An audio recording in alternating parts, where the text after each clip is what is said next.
두 번째 주제입니다. 사회적 차별을 철폐하려는 움직임인데, 오히려 선생님의 생각에는 이쪽이 시험에 나올 가능성이 조금 더 높을 것 같아요. 왜냐하면 이거 세 개의 주제가 나오는데, 세 개의 주제를 비교를 하고, 거기에서 키워드가 딱딱 등장하기 때문에 그 키워드를 함께 기억을 해두면 좋을 것 같습니다. 이제 첫 번째는 여성입니다. 여성 같은 경우에는 우선은 굉장히 차별을 많이 받았어요. 언제부터? 조선 후기부터.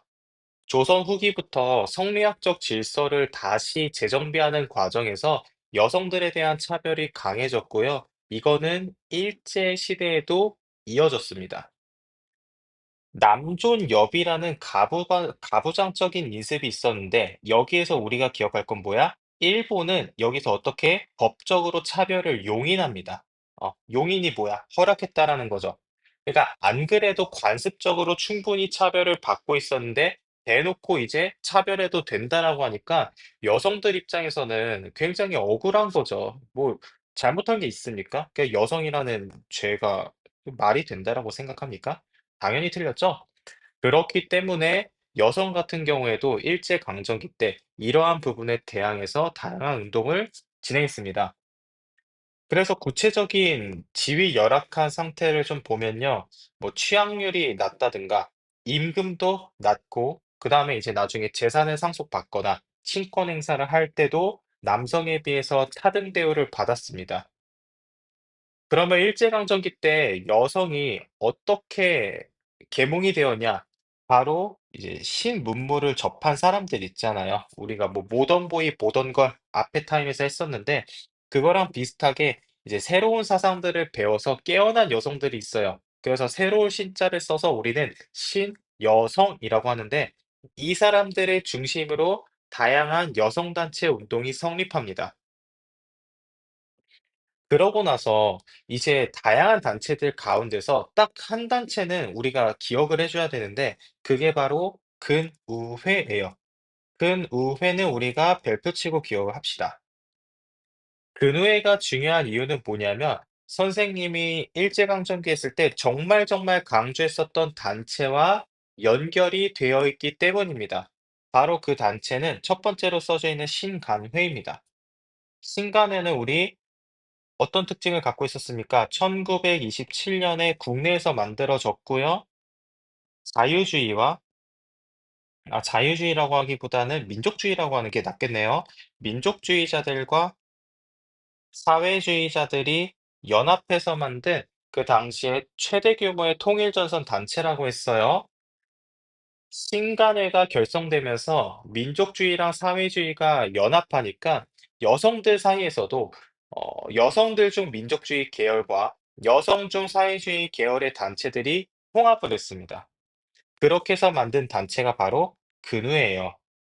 마찬가지로 그래서 1927 년에 만들어졌어요. 연도 잘 기억해 주시고요. 신간회의 영향을 받았다라고 했죠. 그래서 우리가 이 단체를 뭐라고 표현하냐면 신간회의 자매단체라고 해요. 이거는 쉬운 말로 뭐냐면 여성 버전이라는 거야. 신간회의 여성 버전으로 이 단체가 만들어졌다. 이렇게 기억을 하면 되겠습니다. 그래서 신간회의 강령이랑 비슷한 부분들이 있어요. 조선 여자의 공고한 단결을 도모함. 이거 신간회랑 비슷하네요. 그다음에 조선 여자의 지위 향상을 도모함. 이런 것들을 강령으로 내세웠습니다. 그리고 이제 근우의 중요한 키워드는 바로 근우인데요. 이거는 뭐 근우와 기간지 근우 연결이 되니까 하나도 어렵지 않겠죠? 그래서 근우회라는 단체가 나오면 이 단체는 여성 계몽에 힘썼구나. 이렇게 기억을 합시다. 그래서 옆에 어, 근, 우 이렇게 옛날에는 우에서 좌쪽으로 읽었죠. 그래서 근우라고 하는 잡지의 표지입니다. 그래서 첫 번째 여성 운동을 우리가 다뤄봤고요. 두 번째는 소년 운동입니다. 소년은 여기서 어린이를 의미합니다. 청소년 아니에요. 배경 보겠습니다. 이 당시에는요, 어른들이요, 어린이를 독립된 인격체로 보지 않았어요. 그러니까 어린이를 하나의 사람으로 보는 게 아니라 그냥 하나의 세트. 얘는 아직 미숙하다 이런 인식이 있었습니다. 그래가지고 어린이를 부르는 명칭이 없이 그냥 야, 너 이런 식으로 2인칭이나 3인칭으로 부르는 경우가 많았습니다. 그런 것뿐만이 아니라 이 당시에 뭐 일제가 다양한 교육령을 했음에도 불구하고 학교의 수가 부족했죠. 그리고 농민들은 가난했단 말입니다. 그래서 어린이들이 농사일이나 공장에 취업하는 경우가 많았어요. 그러면 어린이들이 제대로 교육을 받았다라는 겁니까? 아니겠죠? 그래서 결론은 뭐야? 어린이들의 지위가 열악했다라는 겁니다. 그러면 본격적으로 어린이와 관련돼서 소년운동이 전개가 어떻게 되었는지 한번 알아볼게요. 대표적으로 소년운동은 천도교를 중심으로 했습니다. 천도교, 이거 우리 어떤 거 배웠어요? 천도교와 관련해서. 동학을 계승했다. 그 다음에 3.1운동 주도했다. 그 다음에 뭐 제2독립선언, 뭐 이런 것들 들어가죠. 그래서 천도교에는 이런 것들이 있구나. 그러면서 동시에 소년운동도 했구나. 함께 기억을 합시다. 그러면 왜 천도교라는 종교가 소년운동에 앞장섰냐? 이거는 최시영이라는 사람 때문인데요. 최시영은 동학의 2대 교주입니다. 이 최시영이라고 하는 사람이 뭐라고 이야기를 했냐면 어린아이를 때리지 말라. 하늘님을 때리는 것이니라 라고 이야기를 해요. 하늘님은 이제 기독교나 천주교의 하나님, 하느님과 같은 존재예요. 그러니까 어린아이를 때리는 거는 우리가 믿는 신을 때리는 것과 같다라고 하면서 어린아이의 인격을 높였습니다. 그래서 천도교도 마찬가지로 소년들의 인권을 존중하는 그런 모습들을 보여줬는데 가장 대표적인 사람이 방정환이에요. 그래서 방정환은 별표를 2개 치고 그러면 방정환이 주로 어떤 업적을 했는지 알아보겠습니다. 우선은 어린이라고 하는 용어를 만들었어요.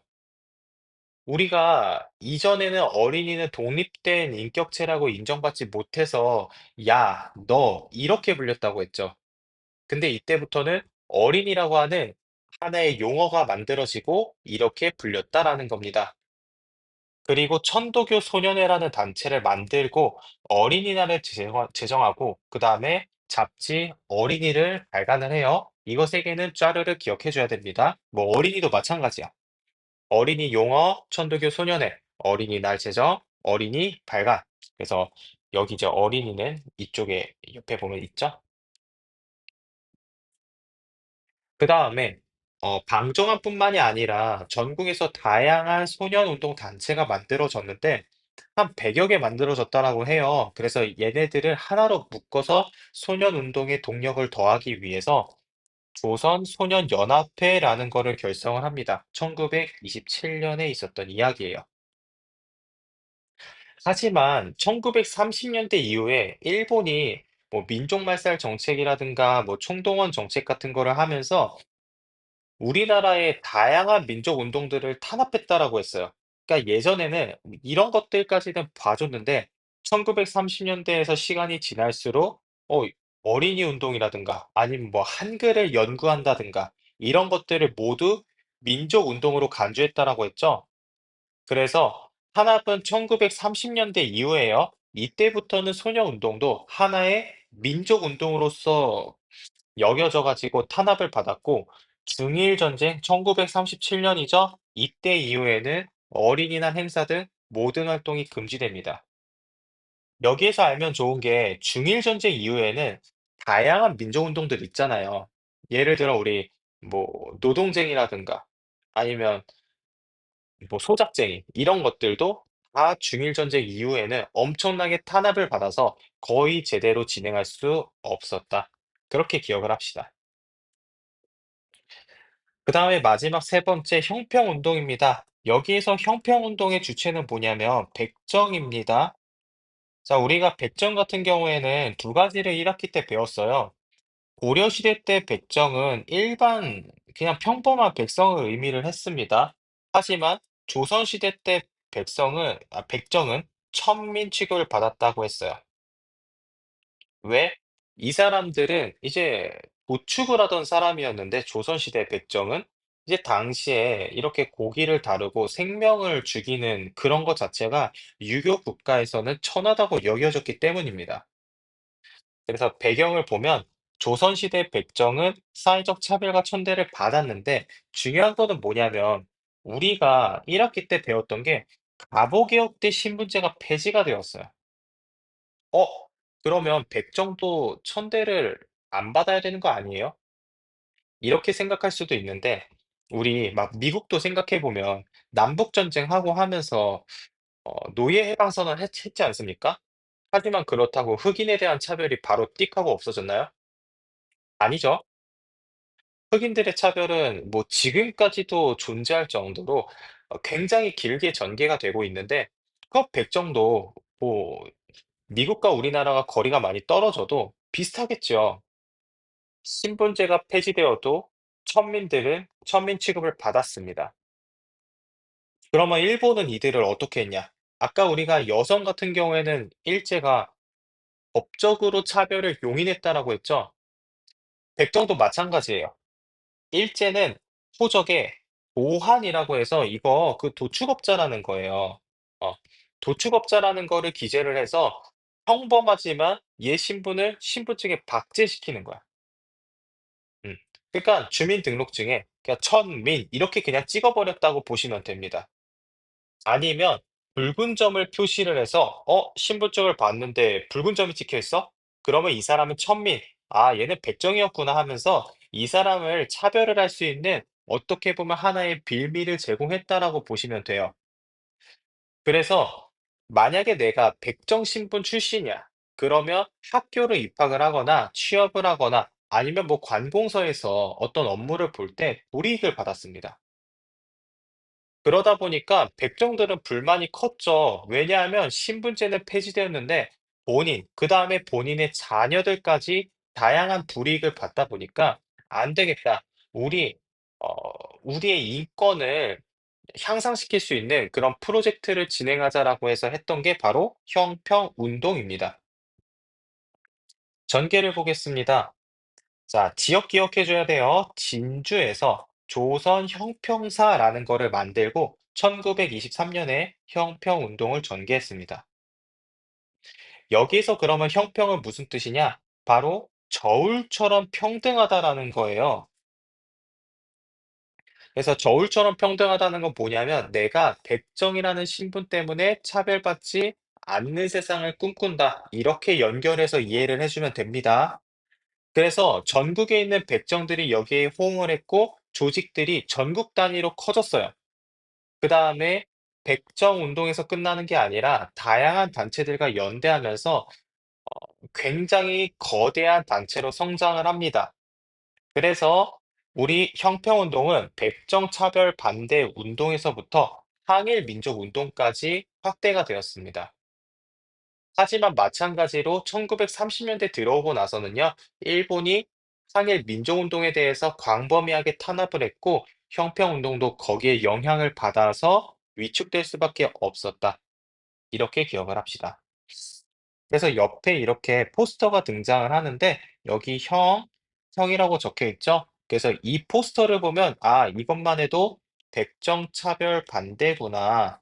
음, 이거를 우리가 기억을 하고 형평운동에 맞는 키워드들을 찾아가면 되겠습니다. 그러면 우리가 사료를 한번 볼게요. 음, 예를 들어 첫 번째 보겠습니다. 여성의 취학률은 남자보다 낮대요. 그래서 만들었던 게 뭐야? 근우회였죠. 1927년. 그 다음에 두 번째, 다 같은 조선 민족이지만 백정이라고 불리고 그 다음에 천대를 주고 학대를 준다. 그러니까 뭐 만들었어요?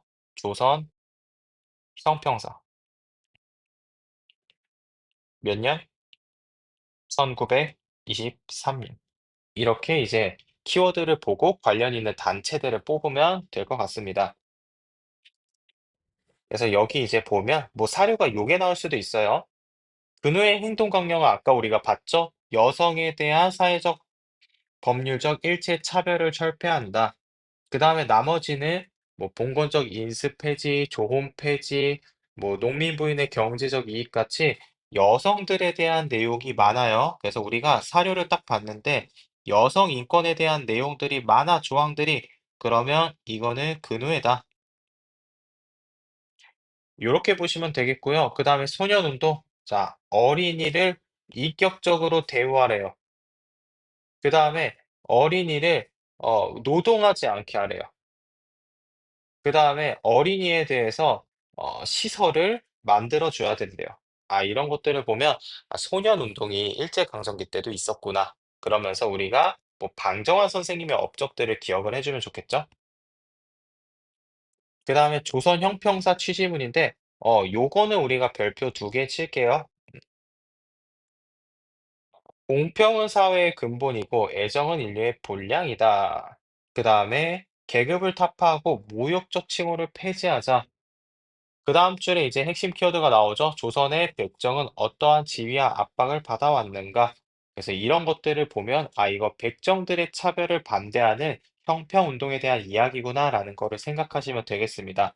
그래서 만약에 이 백정에 이렇게 블랭크가 되어 있고 뭐 "기역." 혹은 뭐 "가." 이렇게 나온 다음에 가신분에 대한 설명으로 혹은 가신분이 진행했던 운동으로 옳은 것을 고르시오. 막 이렇게 시험에 나올 수도 있습니다. 그렇게 나오면 오히려 어렵지는 않겠죠? 그래서 우리가 지금 사회적 차별을 철폐하려는 움직임에 대해서 했는데 일단 먼저 기억을 해야 될 거는 이때 사회적 차별을 받았던 집단이 어떻게 되냐? 첫 번째 여성, 두 번째 소년, 마지막으로 백정이다. 그래서 핵심 키워드는 여성 같은 경우에는 근우회, 어린이 운동 같은 경우에는 천도교를 중심으로 방정환이, 그 다음에 백정은 형평운동. 이렇게 기억하시면 될 것 같습니다. 그래서 쭉 관련된 문제를 풀어보면 크게 어렵지는 않을 거예요.